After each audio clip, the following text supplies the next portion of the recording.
Titans have a reputation for punching things to get their own way, and today I'm going to put together a Titan Void 3.0 build with the Heart of Inmost Light, plus a combination of mods, weapons and void aspects and fragments to give your Titan almost infinite abilities, making those punches harder. You're going to be throwing shields, gaining overshields. That's going to make you tough as nails in PvE content. Well, if you're new around here or find this useful, don't forget to hit that subscribe button down below for all the latest Destiny 2 content and turn on notifications by hitting that bell. Well, this build here is about maximizing your abilities, allowing you to constantly throw grenades, throw your void shield, plus get overshields too, so you can run in there and be at the vanguard of any fire team and break through your enemy defenses. Well, without further delay, let's have a look at the build in detail. So first of all, we've got the Void 3.0 setup for Titans. So for my super, I'm using Ward of Dawn. For my ability, I'm using the Towering Barricade. For my melee, I'm using Shield Throw. And for my grenade, well, that is absolutely up to you. For my aspects, I'm using Offensive Bulwark. So while you have an overshield or you are inside a Ward of Dawn, your grenade charges significantly faster, you have increased melee range and damage, and your melee final blows extend the duration of your overshield. You also gain an additional shield throw while in Sentinel Shield. Then I've got Bastion, so cast your super to grant overshield to nearby allies, and casting your barricade grants overshield to yourself and your nearby allies and also empowers it. Enable it to slowingly regenerate the overshield of allies bunkering behind it and extend their overshield duration. Well, looking at the fragments, I'm using Echo of Leeching, so melee final blows start health regeneration for you and your nearby allies. Using Echo of Reprisal, so final blows when surrounded by combatants grant super energy, and also Echo of Undermining, your void grenades weaken targets. Well, next up, let's have a look at the exotic armor. So this is the key to the build, really. And here I'm using Heart of Inmost Light. This is an exotic Titan chest armor, and it comes with the perk Overflowing Light. So using an ability, that's grenade, melee or barricade, empowers the other two abilities.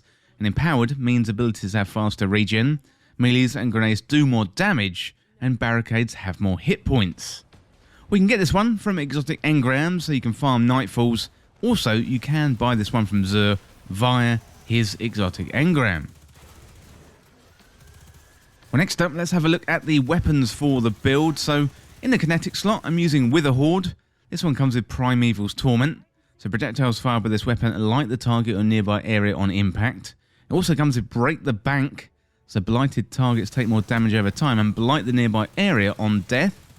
And you can either shoot directly at the target for maximum damage or shoot next to the enemy to cause partial damage, or essentially create a trap that sits on the floor, damaging your enemies over time. You can get this one from the Monuments to Lost Light exotic kiosk in the tower. So the kinetic slot really is down to personal preference. With the Horde is a decent exotic kinetic weapon, but you're welcome to use anything that you think is good. Stasis fusion rifles are also in fashion at the moment, with Riptide being one of my favourites. Well, as for the energy and the power weapons, I'm using void weapons. So with the energy weapon first, I'm using Funnel Web. This one is a legendary energy submachine gun with a lightweight frame, meaning it's got superb handling, and you move faster with the weapon equipped. For PvE, something like Subsistence and Frenzy would be a decent role. For PvP though, killing Wind and Rangefinder would be good, but Funnel Web is a world drop weapon, meaning you can get it from many sources, including opening legendary engrams, leveling up at the Gunsmith public events, and also Lost Sectors 2, plus Banshee 44 does sell it sometimes, so do keep an eye out on his inventory. In the power slot, I'm using Threaded Needle. This one is a great linear fusion rifle, plus I've got one with Vorpal weapon. If you don't have Threaded Needle, then swap it out for another good void power weapon. For example, Falling Guillotine is also very, very good. The key thing here is having a void weapon to maximize the use of elemental wells. Well, talking about our elemental wells, let's have a look at the mods. So first of all, Ashes to Assets. Gain bonus super energy on grenade kills. Using Font of Might, so picking up an elemental well that matches a subclass energy type grants a temporary bonus to weapon damage of that same element type. Also using Melee Wellmaker, so powered melee combatant final blows spawn elemental wells matching your subclass energy type. And basically, as I'm running around meleeing loads of enemies all the time due to the rest of the build, Melee Wellmaker really makes sense. Also, using Reaping Wellmaker, so after activating your class ability, your next weapon final blow on a combatant spawns a Void Elemental Well. That's going to go really well with the Void build. Also, using loads of Discipline here, so get as close to 100 Discipline as possible to maximise your grenade output, and that is really going to help you throw as many grenades as you can. Well, this build is focused around Heart of Inmost Light, and that's got the perk Overflowing Light. So using an ability empowers the other two abilities, and empowered means abilities have faster regen. Melees and grenades, they do more damage, and barricades have more hit points. It's going to be the central piece of the puzzle for the build, and around this we're going to build our Void Titan.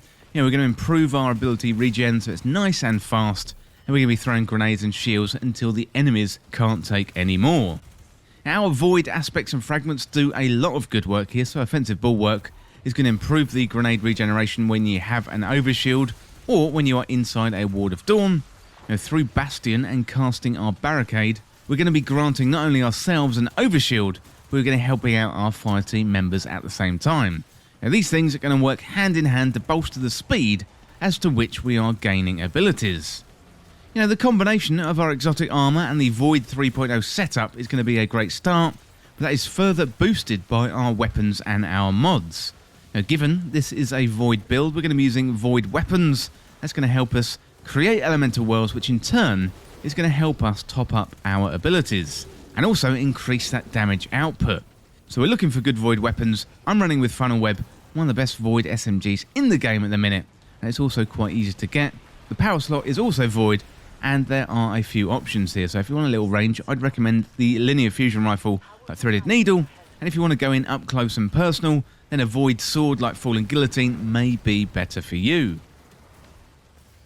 Well, let me know in the comments what you think of the build, and if you've got any improvements, share them in the comments with the community. Well, that is it for this Infinite Abilities Heart of Inmost Light Titan Void 3.0 build in Destiny 2. And as always, thank you so much for watching or listening. For more Destiny 2 content like this, hit that subscribe button down below and subscribe to This Week in Video Games. Or you can check me out on Twitter at TWIVG Podcast. If you enjoyed this video, found it useful, liking and sharing the video would really help me out. Otherwise, check out the other videos on the channel. Well, thanks again, and I'll see you soon.